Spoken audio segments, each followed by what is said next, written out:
By working exclusively on your aerobic engine or base fitness, which is what I'm going to demonstrate to you today. We're going to go outside. I'm going to show you a practical way to train base fitness. This applies to both indoor and outdoor riding. By working on this area exclusively, you're going to build fitness adaptations that are going to take your cycling performance to the next level. For example, aerobic training is the best training to stretch the heart muscle, to make your heart muscle bigger. It's also going to help you increase your lung capacity so you can bring more oxygen into your bloodstream. You're going to increase your myoglobin stores. You're going to improve mitochondrial function, which essentially means you're going to deliver more energy to your working muscles. There's that and a whole lot more, but how to train base fitness, that's coming up.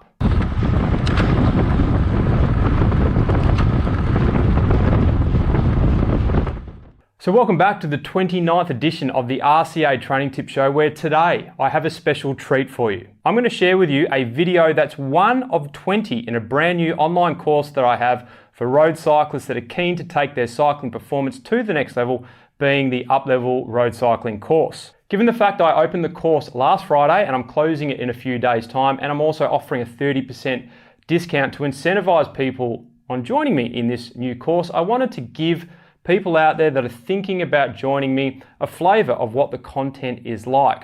Now, in the new course, you're going to get some practical videos, as you'll see today, where I'm going to share with you my 3 critical factors for base training rides, which applies to both indoor and outdoor cycling. And the course also includes some whiteboard theory-based videos, including a video before the one you're going to see today, which explains why we leverage Zone 2 to build our aerobic engine. You see there is Zone 1, there's Zone 3, there's also something called Sweet Spot, not against those. In fact, we use them in the course. They just need to be carefully placed in an overall 12-week base training program.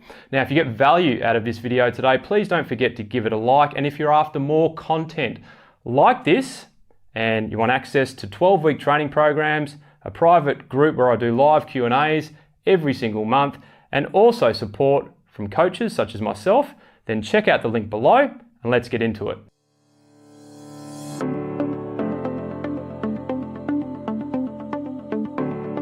So welcome to Let's Go for a Base Training Ride Together, where I'm going to show you how I believe you should roll when building the aerobic base fitness engine during outdoor training. But before we take off on this ride, heading from the magnificent Sunshine Beach area to Maroochydore here in Queensland, Australia, let's reflect quickly on why we're going for this ride together as I commence what will be roughly an 8 to 10 minute warm-up before hitting my Zone 2 number. So by now you should understand the importance of base building training, leveraging your Zone 2. You should also by now have identified your Zone 2 number, and you should have an idea of where your base fitness is at from the cardio drift test. However, whether you need to work on your base fitness now or whether you're currently working on a high intensity program because you've already got a solid base fitness engine, base training rides will and should always be part of your training regime. So in this video today, we're going to go for a base training ride together.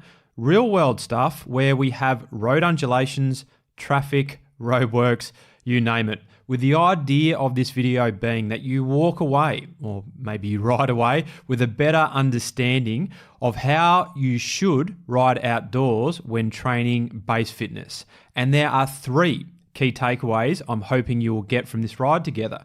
Number 1, I want you to learn how to ride with consistent or constant pressure.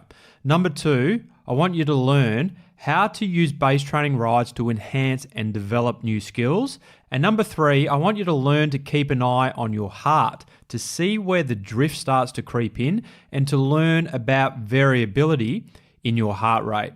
So on this screen, from left to right, you can see the ride duration, cadence speed in kilometers per hour, average 3-second power, heart rate, gradient, and the route, which is straight down the beach. The ride today is going to be a 2-hour Zone 2 ride, although I will actually end up doing 2 hours and 25 minutes, so let's not get overly picky. However, what you might find interesting to note is if I'm doing a 2-hour, 2.5 hour, 3-hour, or whatever base building Zone 2 ride it may be, I won't include the first 10 minutes as part of the official ride, as that is purely dedicated to getting the legs warm, spinning in zone 1. I do start the bike computer, but I don't count it as part of my official 2-hour zone 2 ride. This 10-minute spin should also happen at the end of the ride to help create cellular exchange, where metabolic waste that has been accumulated from the ride can start to be flushed out. You'll hear more on this topic when we get to the rest and recovery video later in the course. But just know that while zone 2 won't create as much waste products as high intensity training, it's still going to push the lactate system up slightly, especially on some of the longer zone 2 rides. And as a result, we always want to spin at the end of a base training ride. So, because I am warming up for 10 minutes here, I like to wait until I'm around the 25-minute mark before I take note of my first heart rate number, which we'll do in a second, because the first big thing I want to emphasize for you here is constant pressure on the cranks. And if there is just one thing you take away from this online course, and I hope there's more, but if there was just one thing, this would be it. Constant pressure on the cranks. Here, I am now settled into the ride at my target zone 2 wattage, which is going to be 240 watts for this ride, give or take 10 to 15 watts with road changes and undulations. And something I would like to point out here quickly is that I do have my zone 2 wattage 10 watts higher on the road than on the trainer, as my trainer actually reads 10 watts lower for the same output, which is very common and something you might like to check yourself. So as you can see here, I'm riding on a very undulating part of today's base ride, which I need to do in order to get to the flat areas, which you'll see shortly.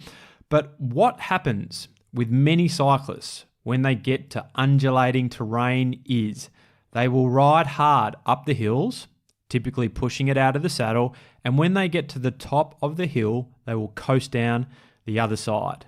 And to prove my point here, I have some other footage for you on this same road taken at a different time. Unfortunately, I didn't have any cyclists ride past me this AM.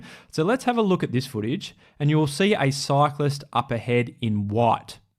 Now, I'm going to speed the footage up here at times just so you can see what happens here in its entirety. But just note that I'm riding consistent, constant zone 2 pressure. Yes, there are some variations given the road undulations, but I'm pretty much in zone 2 the entire time, and I have constant pressure on the cranks. I'm getting a proper aerobic base building workout in while the man in the white is working who knows what. I'd say a bit of every zone, including zone 0, otherwise known as free pedaling.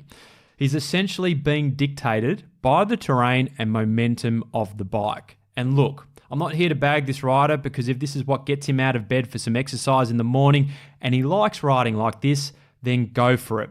But if his goal was to improve his performance on the bike, then this type of riding leads straight to a plateau where average form will fluctuate and nothing essentially is going to improve.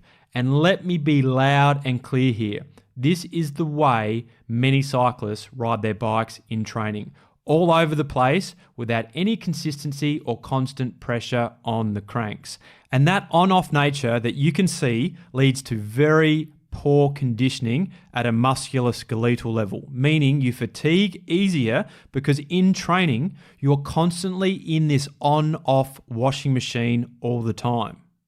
So here, I'm riding slowly, but I am on the cranks with pressure in my zone 2. I have obviously slowed the cadence down going up this incline here, which is a good way to build muscular strength and create some variation in the workout. Variation is an aspect to our training that you'll hear more about in future videos, but just know for now that both slow and fast cadence during base training rides is a good thing. And as you can see, I'm now headed down the decline, but the pressure is still on the cranks and the cadence is clearly higher. The only time I will take pressure off the cranks is when stopping at traffic lights, turning corners, avoiding traffic, or riding down a mountain or a super steep hill. You get my point. Consistency on the cranks in our zone 2 is key when practical. So let's skip forward here a little to just over the 20-minute mark, where I'm about to take my first heart rate reading for the drift score, and it's 130 beats or thereabouts.